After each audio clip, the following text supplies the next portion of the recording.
It's your girl Star Washington back with another video. So, the last day of Medicare annual enrollment period, December 7th, we work from 7 a.m. until 1 a.m. It's super competitive, super fast paced because it's your last day to get your last sales in. It's like balls to the wall, leave it all on the fields. It's crazy, but it's fun. It's really exciting. And I was having a good time because I had already hit my goal for December, like earlier in the week. So everything was great, gravy at this point. However, I still wanted to make more money. So I'll never forget this guy. We had the best conversation. I helped him. He had about 20 prescriptions. I found him a plan that was going to lower the cost of his prescriptions by like several $100s a month. His specialist copays were going to be going down. He was going to be getting some extra benefits like a food card. I mean, it was the perfect plan for him, and he was so excited. And he and I also had a really great rapport. Now, sometimes people in the sales environment, they'll fool you. You'll have not so great rapport. They're being dry. You're doing your best, and at the end, they love you. You also have some people who are really, really nice, but what you're offering is not enough value for them to change their plan. I'm a high-performing sales agent, so I'm used to it all. None of it surprises me. But I was surprised at this guy just because everything was just so perfect. Our interaction was just so perfect. It's what in the industry we would call a laydown. Like, this was a slam dunk sale. Just, woo, it's perfect for you. You love it. You love me. Let's get this done. So we get to the part where it's like, okay, well, this is the last day for annual enrollment period. Let's get you set up for the new year. And he said, you know, I have to admit, this is a perfect plan, but I'm not going to change. And I said, what? What do you mean you're not going to change? Is it something I said, or do I need to go over the benefits again? He's like, no. I'm just gonna stay where I'm at. I just got this plan in like September of this year, and I'm not ready to change it. And I said, well, you do know that plan is going to change come January the 1st. It's going to be even worse for you. And he's like, yeah, I understand, but I'm just gonna stick with it. So I, did a litit bit more talking to him, question asking, and he was determined that he didn't want to change. And of course, I couldn't spend too much time on it because, baby, it's annual enrollment period's last day. I think at this point it was like 9 p.m. at night, so we only had a couple more hours to get it in. So I had to brush him off, let him go and get some more sales. But after the end of the shift, we all had like a decompress session on Teams. Everybody had their wine or their liquor or their cigars or what have you. I was so tired, I didn't have anything. Y'all know I like a cocktail. I didn't have anything to celebrate, but I was on the high of the sale anyway. And we were just talking about things that we had experienced, the highs, the lows, just everything. It was just a great team decompress, and also getting to know each other a little bit more and talk to each other a little bit more because we didn't really have much time. It's go, go, go, go, go for 7 weeks straight. So I said, yo, the oddest thing happened to me. It was a guy, I felt like he was a shoe-in sale. It was the perfect plan. It was saving him money on his prescriptions. It was saving him money on his doctors. He was also going to be getting a monthly food card to help him buy healthy groceries. We had such a great rapport, and he just flat out said that he was not going to change. And he said because he was going to stick with his current plan, which was notably worse. And so everybody said, oh, Star, that sounds like a secret shopper. And I'm like, what? And they said, yeah, that sounds like a Medicare secret shopper. They're really popular on the last day of the month. You were never going to sell him. He was just making sure you followed the process and you weren't overly aggressive. because Medicare is very highly regulated, so there's a lot of rules. It's also highly lucrative and competitive, so they're always making sure that we stay on our toes and that we're not doing something that we're supposed to be doing, which is likely to happen on the last day because people get desperate. So I said, oh, that makes sense. I said, I'm used to people telling me no. I mean, I hear no all the time in sales, or maybe it's not a good fit, or maybe you don't even like me. That happens, but I didn't get any of that. And they're like, yeah, that really does sound like a secret shopper. He was planning by Medicare to make sure that you were following the process and you didn't do anything wrong. You weren't ever gonna sell them. And I'm the newest on the team, so everybody was like putting me up on game. Our manager was like, oh yeah, that definitely sounds like a secret shopper. Well, of course, we'll never know for sure. The only reason we'll know for sure is if I did something wrong, which I didn't. But after they told me that, I said, you know what? It makes perfect sense because everything was just so textbook. Like, he had every single thing. He pretty much knew what I was going to ask him before I asked. It was very, very obvious now looking back. And now if it happens again, I'll definitely be on alert for it and I'll let it go sooner. But it made me just realize, like, how often in life we try to prove ourselves and convince other people and try to get them to buy in on who we are and on what our character is and what our belief system is and what our code of ethic is. And we'll explain ourselves until we're blue in the face. And we're doing this oftentimes with people that they're already convinced about us. Their mind is made up. There's nothing we can do to get them to open their mindset. It's nothing that we can do to allow them to see things our way or see the real us. Like, there's nothing that we can do. They're convinced that who we are is who they believe we are. And I had to let a couple people in my life this year go.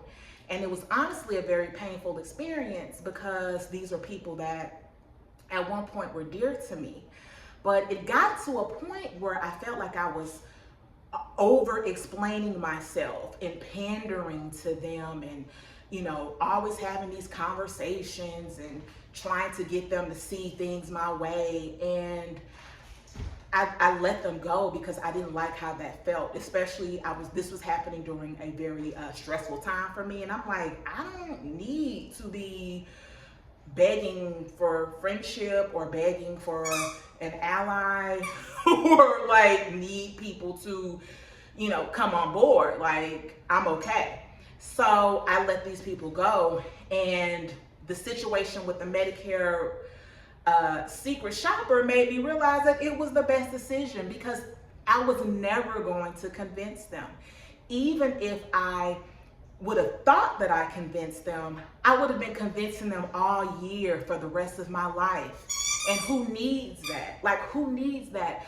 I remember hearing a quote a long time ago: a man unconvinced against his will is still unconvinced. You can't force people to open up their mind about you. If they think that you're arrogant, if they think that you're a narcissist, if they think that you're selfish, you're childish, whatever they think, there's nothing you can do to have them see it another way. They're convinced. And when someone is convinced, let them go. Because it's too much work to try to convince someone. And just like the situation with the Medicare shopper, it's impossible. It's impossible. He was there to do a job. He was there to see if I was going to slip, to see if I was going to fail. And I'm so glad I didn't. But there's people in your life that they're waiting for a kink in your armor. They're waiting for you to fall on hard times. They're waiting for negative to happen in your life. They want to be able to say, yep, you brought that on yourself. I told you so. Yep, you should have listened to me. Oh, yeah. Some people are just, they just want to poke the bear. Some people don't have anything else going on in their life but watching your every move and wanting to see if you're going to fold. And it seems like people would know you better than that. Like, I kind of feel like the people in my life know that Star's not the folding type. Yeah, she's going to make mistakes, but she's always going to bounce back. She's always going to, you know, reap what she sows, whether it's good or bad. Either I know how the law works. I'm okay with it. But yeah, stop trying to convince people that can't be convinced about you. Stop trying to prove yourself to people who already have their minds made up. And one of the reasons I wanted to do this video, so I was off of social media for 7 weeks during the annual enrollment period because I wanted to focus. I was a member of Enemy Studios, the pole dancing studio. Y'all, I can't do pole dancing anymore. It totally blew my knee. Like, well, I think my knee was already on the fritz from probably years of being almost 200 pounds bigger than I am now, but whatever. It was taking me out. Every class was just taking me out to where I couldn't walk without a limp for days on end. So I'm like, Star, why do you keep putting yourself through this? Like, there's other ways to stay fit. I'm bummed out about it, but it is what it is. At least until I, figure out what's going on. But so I'm at Enemy Studios probably like a couple days before I take my hiatus from social media. And it was also like my last week at the gym, so I was going very often to get my money's worth. And also, I knew that I wasn't going to be working out a lot, so I was trying to get it in. And so there's a lady at the front desk, Keisha Ford. I've been knowing this girl for years because I've been a member on and off at Enemy for years. So, she's seen my transformation and she's always been encouraging, and it's just always been a good time. Then she had a dog and I was telling her I was thinking about getting a dog. It was just, you just build relationships with people when you see them 3 or 4 times a week over 13, 14 years.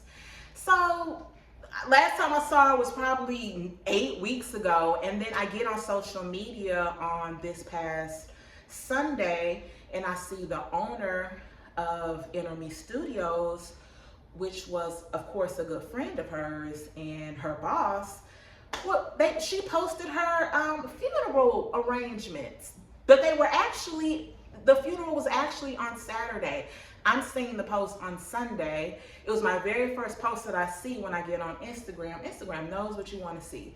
And I'm like, are you kidding me? I just saw her. I just saw her 8 weeks ago. And now not only is she dead, but she's also buried. It just made me just really, really realize that one day we really are here and the next day we're gone. So rest in peace, Keisha. You were always very kind to me. You were always very hardworking at the gym.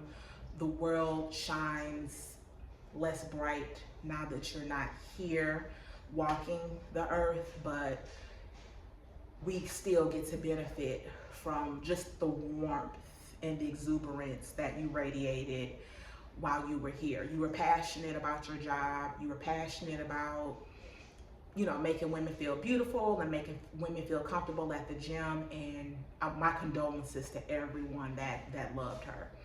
But that made me want to dedicate this video to some people in my life who,